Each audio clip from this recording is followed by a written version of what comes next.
তো পাড়া পাড় বলটা এখান থেকে শুরু হয়, ঠিক দুপুর দুপুর হয়ে আসবে, সেই সময়ে সবাই আসবে মাঠে।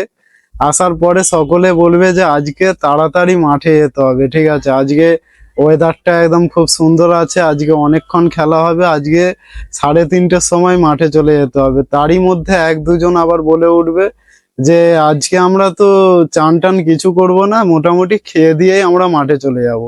ঠিক আছে, কিন্তু এইসব কথা আলোচনার মাঝখানেও একজন চুপ বসে থাকবে। তো যখন বিকাল হবে তখন সেই ছেলেটাই প্রথম গিয়ে মাঠে বসে থাকবে, এবং তখন অন্য অন্য প্লেয়াররা কেউ আসবে না মাঠে। তো সে কি করবে, মনে মনে সকলকে গালাগালি দিতে থাকবে যে বোকাচোদারা আজকে আমাকে ফাঁসালো, নাহলে আজকে আমিও একটু ঘুমিয়ে নিতাম।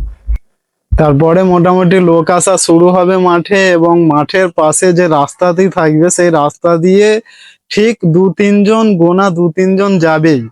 এবার কোথায় যাবে তারা, তাদেরকে যখনই মাঠে ডাকা হবে যে কিরে আসবি তো, খেলবি তো, তখন তারা বলবে যে দাঁড়া চা খেয়ে আসি। ঠিক আছে, এরা কোনোদিনও চা খেতে যায় না, এরা বাড়িতে থাকলেও চা খায় না, কোনোদিনও বাইরে গেলেও চা খায় না, কিন্তু এরা খেলতে আসার আগে চা এদেরকে খেতেই হবে। তারপরে দেখতে দেখতে মাঠে এত লোক চলে আসবে যে আমাদের গ্রামেও এত লোক নেই। তো যাই হোক, এবার জুটি করার পালা। দুটি ক্যাপ্টেন টিম টানাটানি করবে। ঠিক সেই সময়ে কোথা থেকে দু তিনটে গাঁজাখোর এসে বলবে যে আমরাও খেলবো। তারা জীবনে খেলেনি, তারা আজকে খেলবে, অথচ লোক আজকে মাঠে ভর্তি। ঠিক আছে, তারপরে তারা নিজেরা চোখ খুলতে পারছে না, ঠিকঠাক দেখতে পাচ্ছে না, কিন্তু খেলবে। তারা পাওয়ার বলে শট মেরে বলছে কিরে ভাই, ফুটবল একটু হালকা হয়ে গেছে না, তবুও খেলবে। তো বহু আন্দোলনের পরে এদেরকে বাদ না দিতে পারা, এদেরকে নিয়েই জুটিটা করা হয়। ঠিক আছে, তার মধ্যে একটা টিমের ক্যাপ্টেন এমন থাকবে ভাই, তার টিম কোনোদিনই পছন্দ নয়। তাকে যদি তুমি কালাম ব্রিগেডও দিয়ে দাও, সে বলবে ইজাজ, মুস্তাক, সাদ্দাম, কালাম এরা একটা টিম, আমার এই টিম পছন্দ নয় ভাই। তারপরে অবশেষে সবকিছু ঠিকঠাক করে ম্যাচটা শুরু করতে যাওয়া হবে, অমনি পাড়ার লেজেন্ডের এন্ট্রি হয়ে যাবে। লেজেন্ড মানে বুঝতে পারছো, পাড়ার কাকু, দাদা, এরা সব এন্ট্রি মেরে দিবে। ঠিক আছে, এরা এমন টাইমে এন্ট্রি মারবে, প্রত্যেক দিন একই টাইমে এন্ট্রি মারবে ভাই, প্রত্যেক দিন খেলা শুরু হওয়ার আগেই এন্ট্রি মারবে। এরা মনে হয় ঘুমিয়ে থাকার সময় এদেরকে ঘড়ি নিজেই বলে দেয় যে যাও দাদা, তারা এবার খেলা শুরু করবে। তো যাই হোক, খেলাটা মোটামুটি যেমন তেমন করে শুরু করা হলো। শুরু করার পরে প্রত্যেক জায়গায় ভাই এমন একটা প্লেয়ার থাকবে যে যে কথায় কথায় ফাউল ডাকে। তাকে যদি কেউ এসে বলে যে ভাই এটা কিসের ফাউল, সে তাতেও ফাউল ডেকে নিবে, বলবে ও আমাকে বললো যে এটা কিসের ফাউল। আর প্রত্যেক জায়গায় এমন একটা প্লেয়ার থাকবে যে সব সময় বল চিয়ে চিয়ে মরে যাবে।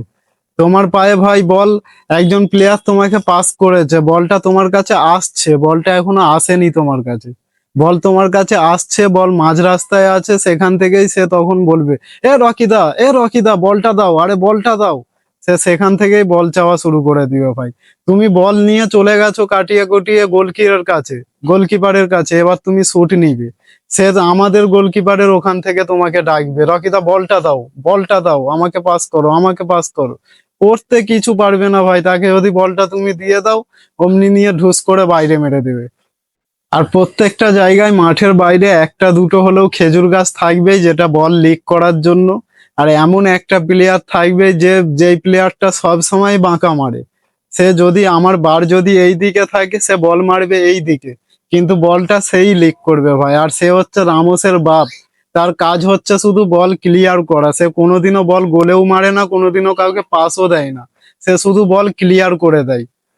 আর যদি এই সময়ে কোনো রকম কোনো টিমের একটা গোল হয়ে যায়, যতক্ষণ না ভাই মানে যতক্ষণ না সন্ধ্যা তো দূরের কথা, যতক্ষণ না গোল শোধ হচ্ছে, ততক্ষণ খেলা ভাই শেষ হবে না। ঠিক আছে, তারপরে সন্ধ্যাবেলায় কোনো রকম যদি একটা বল বারের কাছ থেকে চলে যায়, এই বার এখান থেকে যদি বলটা চলে যায়, তবুও সেখানে ঝামেলা হবে, সেটা নিয়ে এমন ঝামেলা হবে, ওটা নিয়েই খেলা উঠে যাবে।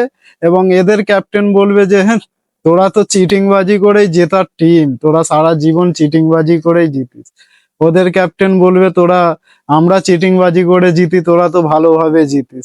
তো আজকের জন্য এতটাই, আশা করছি ভিডিওটা তোমাদের ভালো লেগেছে। যদি ভালো লেগে থাকে তাহলে লাইক করো আর কমেন্টে জানাও এই ধরনের ভিডিও তোমরা আরো চাও কিনা, ঠিক আছে?